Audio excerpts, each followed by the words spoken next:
ನಮ್ಮ ರೈತ ಪರ ಹೋರಾಟಗಳು ನಡೆದಂತ ಸಂದರ್ಭದಲ್ಲಿ ಮೇ 30ನೇ ತಾರೀಕು ಇದು ನಿಲ್ಲಿಸಬೇಕು ಅಂತ ಹೇಳಿ ಒಂದು ಹೋರಾಟವನ್ನ ಇಡೀ ಜಿಲ್ಲೆಯ ರೈತರು ಕರೆದಿದ್ರು। ಆ ಕಾರಣಕ್ಕೆ ಮಾನ್ಯ ನಮ್ಮ ಸಂಸದರು ಕೇಂದ್ರದ ಸಚಿವರಾದಂತ ರೈಲ್ವೆ ಮಂತ್ರಿಗಳಾದಂತ ಸೋಮಣ್ಣ ಸರ್ ಅವರೊಂದು ಇಲ್ಲಿ ಮೀಟಿಂಗ್ ಆಗಬೇಕು ಅಂತ ಹೇಳಿ ಸಭೆ ಆಗಬೇಕು ಅಂತ ಹೇಳಿ ಜಲಸಂಪನ್ಮೂಲ ಸಚಿವರಾದಂತ ಡಿ.ಕೆ. ಶಿವಕುಮಾರ್ ಉಪಮುಖ್ಯಮಂತ್ರಿಗಳಿಗೆ ವಿನಂತಿ ಮಾಡಿದ್ರು। ಆ ಕಾರಣಕ್ಕೆ ಇಲ್ಲಿ ಸಭೆಯನ್ನು ಕರೆದಿದ್ರು।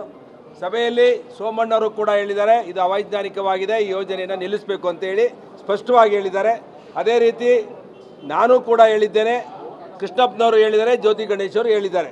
ನಮ್ಮ ರೈತರ ಆತಂಕ ಏನಿದೆ ಅಂತ ಹೇಳಿದ್ರೆ ಬಾಟಮಿಂದ ಕೆಳಗಡೆ 10 ಫೀಟ್ ಆಳದಲ್ಲಿ ನೀರನ್ನು ತಗೊಂಡೋಗೋದ್ರಿಂದ ಒಂದು ಚಂಬಿಗೆ ತೂತು ಕೆಳಗಡೆ ಇಟ್ಟರೆ ನೀರು ಒಂದೇ ಸಲ ಹೊಟ್ಟೋಗುತ್ತೆ, ಮುಂದಕ್ಕೆ ನೀರು ಹೋಗಲ್ಲ ಅನ್ನೋದು ರೈತರು ಹೇಳುವಂಥದ್ದಲ್ಲಿ ವೈಜ್ಞಾನಿಕವಾಗಿ ಇದು ಅವೈಜ್ಞಾನಿಕವಾಗಿದೆ। ಈ ಯೋಜನೆ ನಿಲ್ಲಿಸಬೇಕು ಅಂತೇಳಿ ನಾವು ಭಾಳ ಸ್ಪಷ್ಟವಾಗಿ ಹೇಳಿದ್ದೇವೆ। ಇವತ್ತು ನಾವು ಡಿಮ್ಯಾಂಡ್ ಮಾಡಿದೋ Indian Institute of science IIT ಮುಖಾಂತರ ವೆಲಾಸಿಟಿ ನೀರಿನ ವೇಗ ಈ 400 ಕ್ಯೂಸೆಕ್ಸು ಕುಣಗಲ್ಗೆ ಹೋದರೆ ನೀರಿನ ವೇಗ 167 70ನೇ ಕಿಲೋಮೀಟ್ರಿಂದ 167ನೇ ಕಿಲೋಮೀಟ್ರ್ವರೆಗೂ ವೇಗ ತಗೊಳುತ್ತಾ ಇಲ್ವಾ?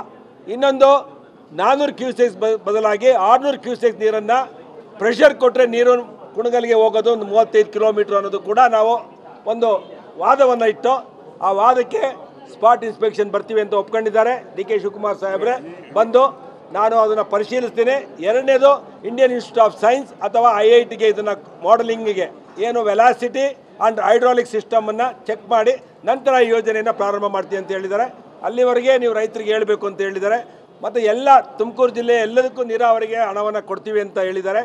ನಮಗೆ ಅವ್ರು ಯಾವ್ದು ಹಣ ಕೊಡೋದು ಬೇಡ, ಇರೋ ನಮ್ಮದು ಮೂಲ ಯೋಜನೆ ಏನಿದೆ ಅದರಲ್ಲಿ ಎಲ್ಲ ಜನರು ಇವತ್ತು ನೆಮ್ಮದಿಯಾಗಿದ್ದೇವೆ। ಏನು ಯೋಜನೆ ಇದೆ ಅದೇ ಇರಬೇಕು ಅನ್ನೋದು ನಮ್ಮೆಲ್ಲರ ಅಪೇಕ್ಷೆ ಕೂಡ।